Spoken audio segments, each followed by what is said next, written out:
So this is most active volcano in Chile. Yeah, this is the most active. Wow. Yeah, but Wait, let me explain how we got here.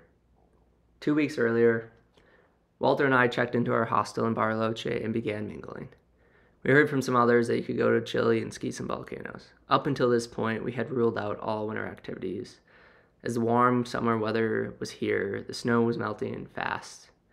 We drafted up a plan to road trip to these volcanoes in Chile and ski them. Like any good traveler, we opened it up to others at the hostel by writing it on the whiteboard. Later that day, I got a text. Here's where Dima joins the adventure. Note, at this point, there were several big unknowns. Would there be snow? Would we find the guide or rental shop we got the phone number from secondhand? Day 1. We began the drive through 7 lakes, stopped several times to find a boat. We found one. Arrived at this island that had Anjane trees. They were beautiful. We continued to explore. The water was so blue.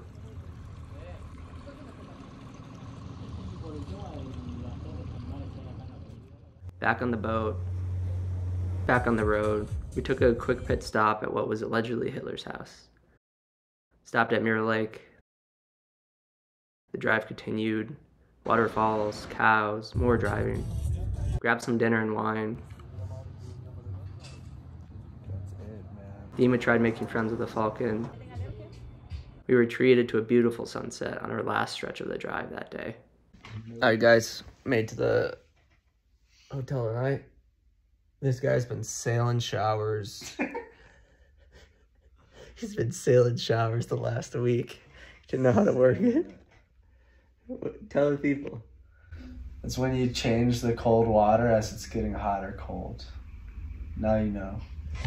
Yeah, it's to like account for the purge and the pipes for the hot water so you don't fry yourself. You learned it there first, people. It's called sailing a shower. He is the captain of the shower. So if you want to learn more, go follow him. His handle will be in the description or here or there or somewhere. Hope you enjoy. Day 2. Woke up and headed to the border. Got lost and had to backtrack. As we approached the Chile border, we saw our first volcano. We made it to Chile.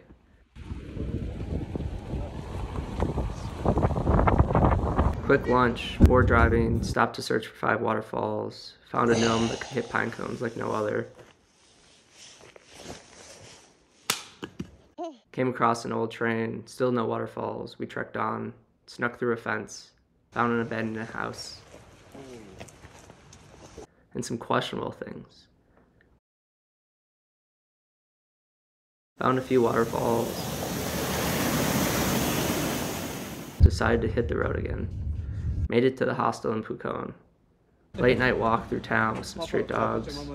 Day 3. Woke up to a snowstorm. We had to wait it out due to the weather to go skiing, so we hit the hot springs. Walter slipped. Ooh, you okay? Cold plunge. Relaxed. Warmed up by the fire. Drove back to town. We got the go from our guide and picked up our gear at the local shop. Up until this point, we had not seen the volcano we were about to summit because it had been cloudy ever since we arrived in Pucón. Day 4.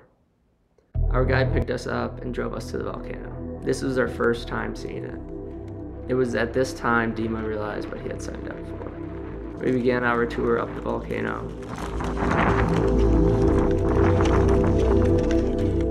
Switched to our crampons and began hiking.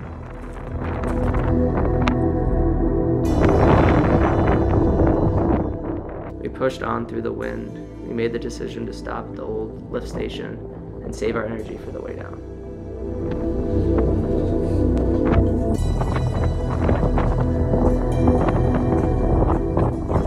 It was not possible for us to summit due to the restrictions in place to keep us safe due to the activity of the volcano.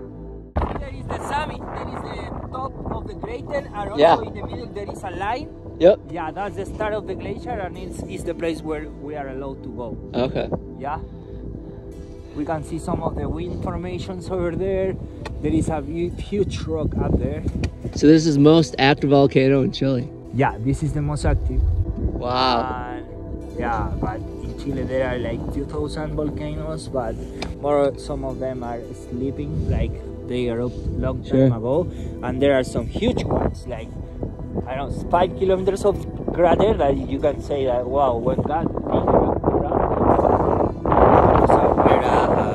it destroyed everything around. Thanks, Victor, for being an awesome guide. Snack break was over. We began our transition to descend. Clouds rolled in, then we found a break in the clouds and dropped.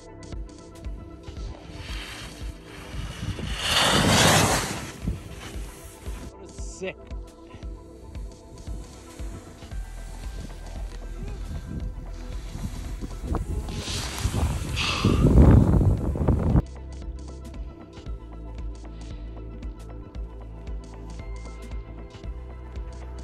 Oh yeah, that's so good. Oh.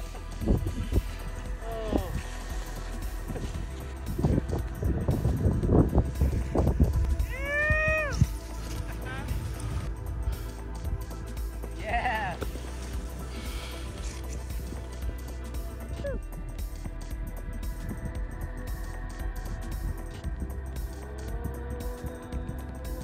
Yeah. After a long day of touring and shredding, we rewarded ourselves with some parking lot beers. Even the local street dog came by to say hi. We loaded up the car and headed back to town. Finally got to see the volcano that night. It was unreal. Day 5.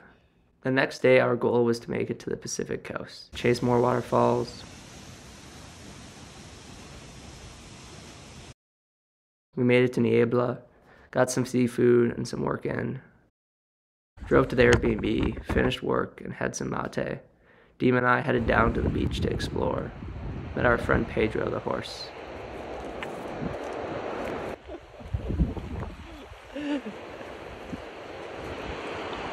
That's so cool. Found a cave. These cute puppies. Introduced Walter to Pedro. Drove to the city for dinner and to search for sea lions. We found them. Had some street meat, ended the night with some beer tasting on the beach.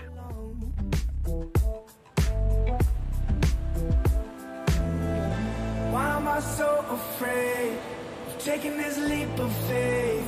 Standing in my own way, I can't seem to move on. All of those tears I've shed, and all of that blood I've bled, I'm yelling inside my... Watched the dolphins. Crashed by the fire for the night. We had several days of rest and driving, but we got up and headed to this place for breakfast and began the drive back to Argentina. We ultimately ended up staying the night in Osorno. Day 8. Woke up and began the final stretch of the drive. I started going downhill fast, throwing up every 20 kilometers. Crossed the border back into Argentina, found the hospital. We still had about 2 hours left of the drive. We pushed on. Dima began feeling sick. I was still throwing up every 20 kilometers. We made it back to Bariloche. A long recovery began.